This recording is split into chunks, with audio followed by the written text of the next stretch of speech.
Good afternoon, everyone. Romney Smith at WTOC for the News Now, giving you your digital afternoon update. Thank you so much for giving me a few minutes of your time just to get updated on local, regional, and national stories. We certainly appreciate it. We're on many platforms right now, but I'm going to highlight Facebook because that is where you can interact with us live.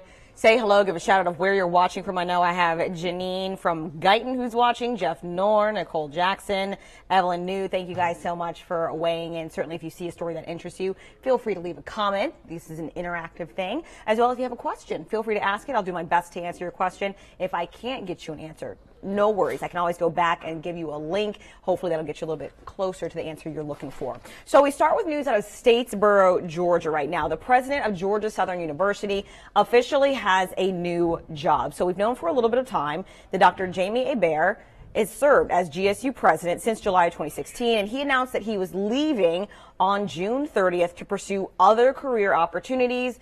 And now we know what that is. Dr. Hebert will be moving to Louisiana to become the provost and vice president of academic affairs at the University of Louisiana at Lafayette, which is his alma mater, by the way. He earned not one, not two, but 3 degrees from there. His bachelor's, master's, and his doctoral degree. He's set to start on July 1st. This information coming directly from ULL, pending approval from the Board of Supervisors from the University of Louisiana system. So it's official. We know where he's going. Well, summertime, of course, means warmer temperatures. WTOC's Jarvis Robertson has a preview of a story related to just that. Hey there, digital friends. Jarvis Robertson here. I'm sure you guys have noticed that the temperature is definitely picking up outside. With us being in the summer months, it's easy to go about your daily routines, forgetting some of the important things, like for those of you who may have young kids, leaving them inside of a hot car. That's not a good thing. Coming up on the news at 5 and 6, we're going to hear from local law experts about how you can remember those kids and also pets while you're going about your daily routine. All right, looking forward to that. In summertime, in addition to hot temperatures, also is hurricane season.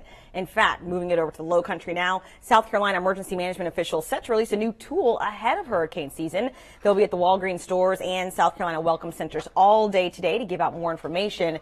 And although the hurricane season officially starts Friday, officials say right now is the time to prepare for any emergency that you might have during a hurricane. Remember the 4 Ps, emergency planning for people, pets, and property. Make sure people are taken care of, everyone in your family. Look out for your neighbors. If one of your neighbors needs a little bit of extra help, offer to pitch in. If you've got pets in your family, remember they're family members too. They need their own emergency supplies and emergency plans. Make sure you know what to do. Now's the time to run through your evacuation plan in case you can't stay at your home. WTOC's Ashley Holland will have a live report on the early preparations for hurricane season in South Carolina tonight on The News on WTOC. And if you're in Savannah or a surrounding county, we would like to see you. You can join the WTOC First Alert Weather Team June 1st at the Lowe's in Pooler for the Hurricane Ready event. So our entire weather team, 4 meteorologists, will be giving out all of the information you need to know for if and when a hurricane were to hit our area. Remember, we are supposed to be a little more active this hurricane season compared to last year, and you know we dealt with quite a bit last year. The event will happen this Friday at the Lowe's and Pooler, again from 3:30 to 7:30 p.m. Again, thank you to those of you joining us on Facebook. I have Kelly from Pembroke watching, and Heather Wingate from Florida. What part of Florida are you from? You know, I just moved here from Jacksonville not too long ago. Florida, very familiar with hurricanes, so you need to be prepared as well. All right, so America's Second Harvest Summer Feeding Program back in full swing right now. The program actually debuted back in 2009 with just 8 sites in Bullock and Chatham counties, and they've continued to grow ever since. In fact, this past year, more than 4,200 children visited one of the 62 feeding sites within Appling, Bullock, Chatham, Effingham, Evans, Liberty, and Wayne counties. If you would like to learn more about the program and how you can get involved to make sure that our local children don't go hungry during the summer, visit our website, WTOC.com. Those of you might like some coffee, might like some tea in the morning. I stopped by Starbucks this morning and did a little Facebook video. I put it up on my Facebook page, which is Romney Smith TV. I'd love for you to join me there. But 8,000 Starbucks locations are closed right now because all of their employees nationwide are going through racial sensitivity and diversity training. Now, this all because of an incident that happened in Philadelphia where 2 black men did not buy anything, but they were simply waiting for a friend of theirs who was a white male. By the time that the white male friend showed up, the cops had been calling them and they were getting arrested, and then it kind of blew up from there. The CEO went on a whole media spree saying this is what happened. We apologize. We're going to fix it. We're going to have company-wide diversity training. So this is a preview of the training that released on CBS this morning. Take a listen. Get your notebook out and turn to what makes me me. And you. Together, partners will explore inspiration, partner stories, and problem solve using. Leaders of several civil rights groups, including the NAACP, helped put together this diversity training curriculum. Starbucks' CEO says it's all about trying to provide a level of empathy and compassion and a new level of sensitivity. This is probably one of the most important transformational moments in the history of our company, and we've taken it very seriously.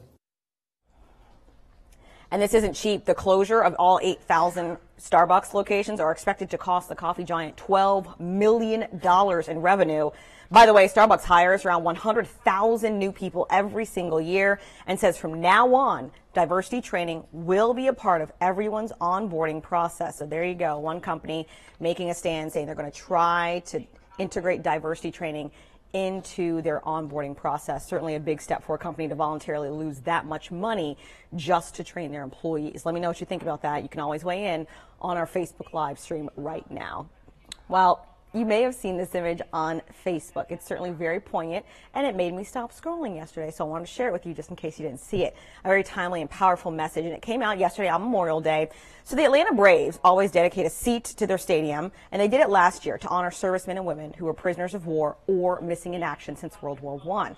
Well, on Monday, a high school JROTC cadet stood at attention next to the chair, and it was raining during the time that the Braves publicly recognized the chair, which is always in the third inning.